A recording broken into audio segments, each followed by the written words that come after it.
എല്ലാവർക്കും നമസ്കാരം. ഞാൻ doctor Binu Shankar, natural healing centre, Koyilandy, Kozhikode.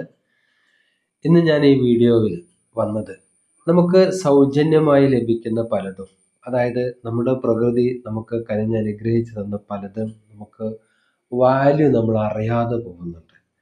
അങ്ങനെ വാല്യൂ അറിയാവുന്നത് പോകുന്നത് കൊണ്ടാണ് പലപ്പോഴും നമുക്ക് നല്ല ആരോഗ്യാവസ്ഥ നിലനിൽക്കാത്തതെന്നാണ് എനിക്ക് തോന്നുന്നത്. അതായത് അതിലൊന്നാമത്തെ ഘടകം എന്ന് പറഞ്ഞാൽ നമുക്കറിയാം, വെള്ളമില്ലെങ്കിലും ഭക്ഷണമില്ലെങ്കിലും നമുക്ക് 3-4 ദിവസമൊക്കെ പിടിച്ചു നിൽക്കാൻ പറ്റും. പക്ഷേ ശ്വസനമില്ലാതെ ഒരു ദിവസമല്ല, ഒരു മിനിറ്റ് പോലും നിൽക്കാൻ നമുക്ക് പ്രയാസമാണ്. അപ്പോൾ നമ്മളൊരു ഓക്സിജൻ, പലരും പറയാറുണ്ട് അല്ലേ, ഓക്സിജൻ നമ്മൾ എടുക്കുന്നതിന് ഇത്ര യൂണിറ്റിന് ഇത്ര ക്യാഷ് കൊടുക്കണം എന്നൊക്കെ പറയുന്നത് നമ്മൾ കാൽക്കുലേറ്റ് ചെയ്ത് പറയുമ്പോൾ വലിയൊരു എമൗണ്ട് വരും. അത് വെച്ച് നോക്കുമ്പോൾ നമ്മൾ ഒരു ദിവസം നമുക്ക് ആവശ്യമായ ഓക്സിജൻ നമ്മൾ കൃത്രിമമായിട്ട് എടുക്കുകയാണെങ്കിൽ അതിൻ്റെ ഒരു എമൗണ്ട് വളരെ വലുതായിട്ടാണ് നമുക്ക് ഫീൽ ചെയ്യുന്നത്. അപ്പോൾ ആ ഒരു ഓക്സിജൻ കണ്ടുള്ള ശുദ്ധവായു നമുക്ക് എന്താ പറയുക, പ്രകൃതി അനുഗ്രഹിച്ച് തന്നിരിക്കുന്ന ഒരിതാണ്. അത് തീർത്തും നമുക്ക് സൗജന്യമായി ലഭിക്കുന്നതുകൊണ്ട് തന്നെ അതിലേക്ക് നമുക്ക് ബോധം വരുന്നില്ല എന്നുള്ളതാണ്. ഈ വായുവിനെ കുറിച്ച് പറയുമ്പോൾ, ഓക്സിജനെ കുറിച്ച് പറയുമ്പോൾ നമ്മൾ മനസ്സിലാക്കേണ്ട ഒരു കാര്യമുണ്ട്. നമ്മുടെ ശരീരത്തിൽ ഏതാണ്ട് 68.70% ഓക്സിജനാണ്. ഈ ഓക്സിജൻ നമുക്ക് ജീവൻ നിലനിർത്താൻ അത്ര അനിവാര്യമാണ്. ഒരു തരത്തിൽ പറഞ്ഞാൽ നമുക്ക് എന്താ പറയുക, ഇപ്പോൾ മൊബൈലാണെങ്കിൽ മൊബൈലിന് റേഞ്ച് പോലെ, റേഞ്ച് ഉണ്ടെങ്കിലേ മൊബൈൽ കൊണ്ട് ഉപകാരമുള്ളൂ അല്ലേ, റേഞ്ച് ഇല്ലേ മൊബൈൽ കൊണ്ട് ഉപകാരമില്ല. അതേപോലെ മനുഷ്യന് മൊബൈലിന് റേഞ്ച് പോലെ മനുഷ്യന് 24 hour ആവശ്യമുള്ളതാണ് എന്ത്, ശുദ്ധവായു എന്നുള്ളത്, പ്രാണവായു എന്നുള്ളത്. അതെപ്പോഴും ഇങ്ങനെ എടുത്തുകൊണ്ടിരിക്കുകയാണ്, ഫുൾ ടൈം നമ്മൾ എടുത്തുകൊണ്ടിരിക്കുകയാണ്. അതെടുക്കുന്നതിൻ്റെ ഭാഗമായിട്ടാണ് ബാക്കി അവയവങ്ങളുടെ ജീവൻ്റെ പ്രവർത്തനവും പ്രാണന്റെ പ്രവർത്തനവും എല്ലാം പ്രോപ്പറായിട്ട് നടക്കുന്നത്. അപ്പോൾ ഇങ്ങനെയുള്ള ഈ ശുദ്ധവായുവിൻ്റെ ശരിയായ ലഭ്യതയും അത് ശരിക്കും നമുക്ക് കൂടുതലായിട്ട് ലഭിക്കുവാൻ നമ്മൾ എന്ത് ചെയ്യണമെന്നൊന്നും നമ്മളൊന്നും ഓർക്കുന്നില്ല അല്ലേ.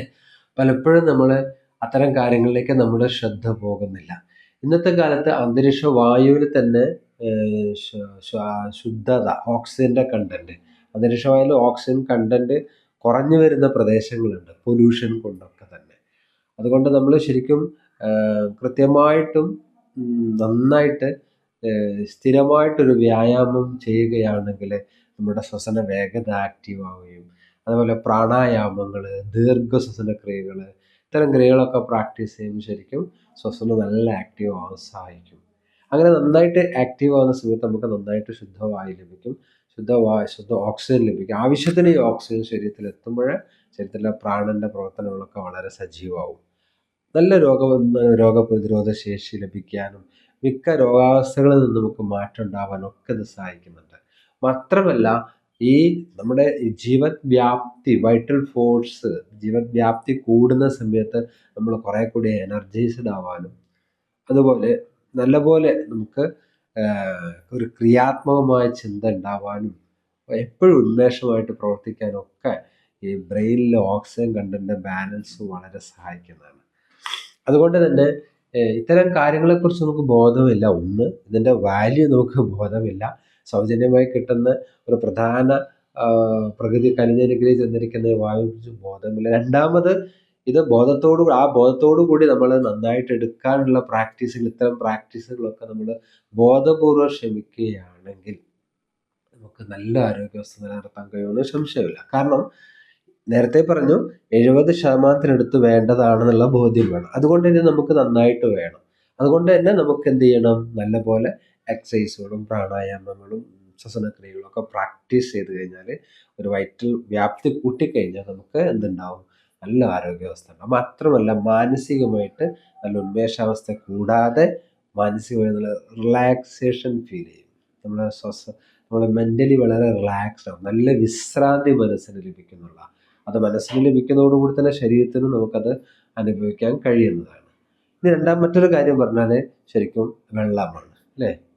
വെള്ളം എന്ന് നമുക്ക് പണ്ടേ, എനിക്കൊക്കെ ഓർമ്മയുണ്ട്, എൻ്റെ ഒരു പ്രൈമറി സ്കൂൾ പഠിക്കുന്ന സമയത്തൊക്കെ വെള്ളം വിലയ്ക്ക് വാങ്ങുന്ന രാജ്യങ്ങളെക്കുറിച്ചൊക്കെ കേട്ടിട്ട് ഞാനിങ്ങനെ അത്ഭുതമുള്ളായിരുന്നു. കുട്ടികളിങ്ങനെ പറയും, എൻ്റെ ഫാദർ ഗൾഫിലാണ്, അവിടെയൊക്കെ വെള്ളം കാശ് കൊടുത്ത് വാങ്ങുകയാണ് എന്നൊക്കെ.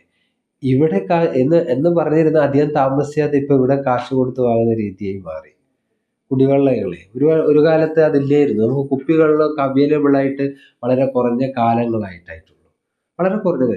ഇതേപോലെ തന്നെ ഈ ഒരു അവസ്ഥ നമ്മൾ വല്ലാതെ മുന്നോട്ട് ഇപ്പോഴത്തെ പ്രകൃതി പരിസ്ഥിതി സംരക്ഷണമൊക്കെ നമ്മൾ കൂടുതൽ കെയർ ചെയ്തിട്ട് ലോകരാജ്യങ്ങളൊക്കെ കെയർ ചെയ്തിട്ടില്ലെങ്കിൽ ഉണ്ടാകുന്ന ഒരു അവസ്ഥ എന്താണെന്ന് വെച്ചാൽ ക്രമേണ ഓക്സിജൻ പാർലറുകളൊക്കെ വരേണ്ടി വരും. ബ്യൂട്ടി പാർലർ പോലെ തന്നെ ഓക്സിജൻ പാർലർ വന്നിട്ട് നമുക്ക് ബുദ്ധിമുട്ട് വരുമ്പോൾ ഓക്സിജൻ കണ്ടന്റ് കുറയുമ്പോൾ വേഗം പോയി ഓക്സിജൻ പാർലറിൽ പോയി ഓക്സിജൻ എടുക്കേണ്ട അവസ്ഥയൊക്കെ വരും. കാരണം അന്തരീക്ഷത്തിൽ ഇത് കുറഞ്ഞു പോയാൽ.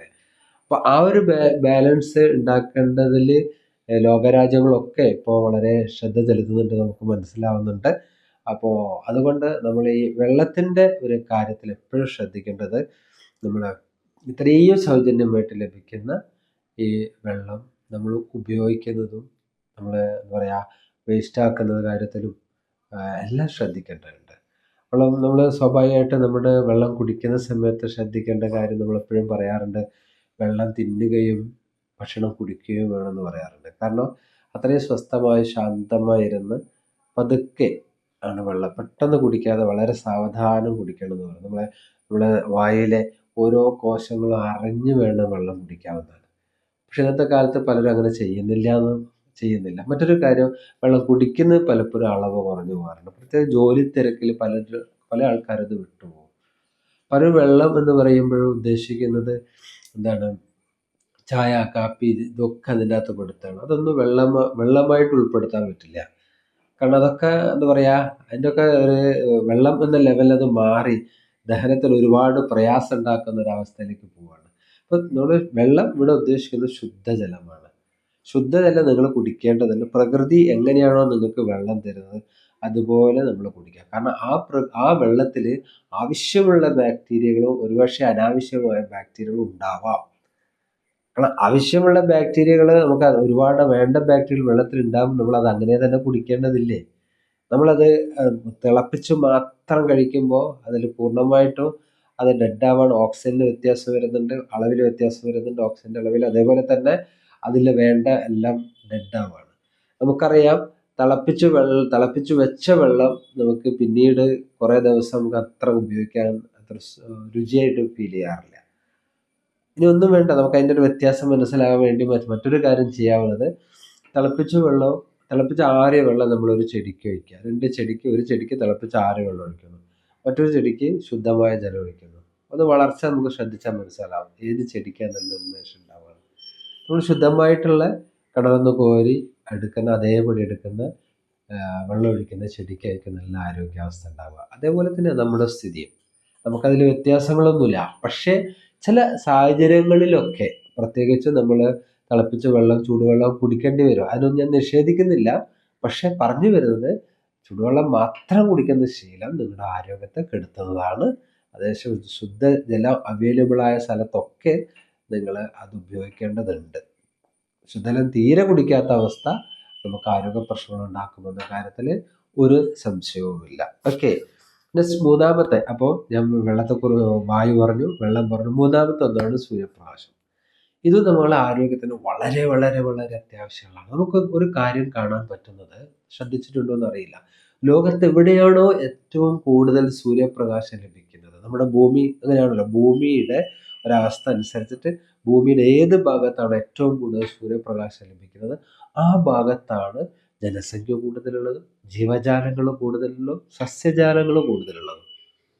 ഇത് വളരെ പ്രധാനപ്പെട്ട ഒരു പോയിന്റാണ്. സൂര്യപ്രകാശം നന്നായി ലഭിക്കുന്ന സ്ഥലത്ത് ജനങ്ങൾ കൂടുതലാണ്, ജീവജാലങ്ങൾ കൂടുതലാണ്, സസ്യജാലങ്ങൾ കൂടുതലാണ്.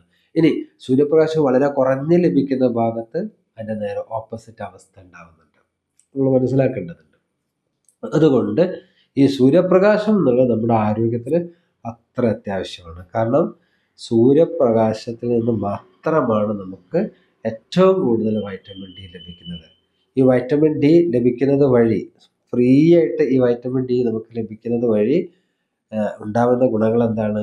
ഈ ഡി ശരീരത്തിൽ ആവശ്യത്തിനുണ്ടെങ്കിൽ മാത്രമേ മഗ്നീഷ്യം, ഫോസ്ഫറസ്, കാൽസ്യം പോലൊക്കെ ഭക്ഷണത്തിന് ആഗിരണം ചെയ്യാൻ പറ്റുള്ളൂ.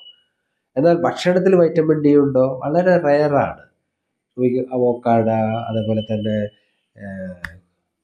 കുമിൾ, ഇതിനെന്താ നമ്മൾ പറയുക ഇംഗ്ലീഷ്, മഷ്റൂം, ഇതിലൊക്കെ ശരിക്കും അത്യാവശ്യം തന്നെ വൈറ്റമിൻ ഡി ഉണ്ട്, ഇല്ല എന്ന് പറയുന്നില്ല.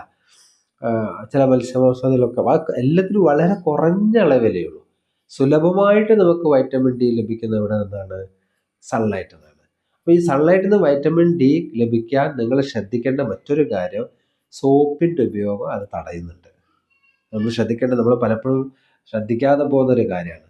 സോപ്പിൻ്റെ ഉപയോഗം നമ്മൾ ഇതാകുന്നുണ്ട്, അതൊരു വലിയൊരു വിഷയമാകുന്നുണ്ട്. അപ്പോൾ സോപ്പിൻ്റെ ഉപയോഗം കുറയ്ക്കുകയും സോപ്പ് പരമാവധി ഉപയോഗിക്കാതിരിക്കുകയും ചെയ്തു കഴിഞ്ഞാൽ സൺലൈറ്റ് നമ്മൾ ദേഹത്ത് പതിയുന്ന സമയത്ത് വൈറ്റമിൻ ഡി ധാരാളം ഉണ്ടാവാനും ഈ വൈറ്റമിൻ ഡി മറ്റു പോഷണത്തിന് ആഹാരങ്ങളിൽ അടങ്ങിയിരിക്കുന്ന കാൽസ്യം, മഗ്നീഷ്യം, ഫോസ്ഫറസ് പോലുള്ളതിനൊക്കെ നല്ലപോലെ ആഗിരണം ചെയ്യാനും നമ്മുടെ എല്ലിൻ്റെയും പല്ലിൻ്റെയും നാഡീഞരമ്പുടെ ആരോഗ്യത്തിനൊക്കെ വളരെ ഫലപ്രദമായിട്ടുള്ള ഒരു ബാത്താണെന്ത്? സ്നാനം, സൺ ബാത്ത് ശരിക്ക്. അതുകൊണ്ട് സ്ഥിരമായ ജീവിതത്തിൻ്റെ ഭാഗമാക്കി മാറ്റണം ഈ സൺ ബാത്ത് എന്നുള്ളത് കൂടെ. അപ്പോൾ ശ്രദ്ധിക്കുക, നമ്മൾ വെള്ളത്തിൽ മാത്രം കുളിച്ചാൽ പോരാ, വായുവിൽ മാത്രം കുളിച്ചാൽ പോരാ, നമ്മൾ സൂര്യപ്രകാശത്തിൽ എന്ത് ചെയ്യണം? സ്നാനം ചെയ്യണം. അപ്പോൾ 3 കാര്യങ്ങൾ നിങ്ങൾ ശ്രദ്ധിക്കുക: വായുസ്നാനം, വെള്ളത്തിൻ്റെ സ്നാനം, ജലസ്നാനം, അതേപോലെ തന്നെ സൂര്യസ്നാനം. ഈ 3 സ്നാനങ്ങളും നമ്മുടെ ആരോഗ്യം നല്ല പോലെ വളർത്തുന്നതാണ്. ഓക്കെ, ഈ വീഡിയോ ഇഷ്ടമായെങ്കിൽ നിങ്ങൾ ലൈക്ക് ചെയ്യുക, ഷെയർ ചെയ്യുക, സബ്സ്ക്രൈബ് ചെയ്യുക. Okay, thank you.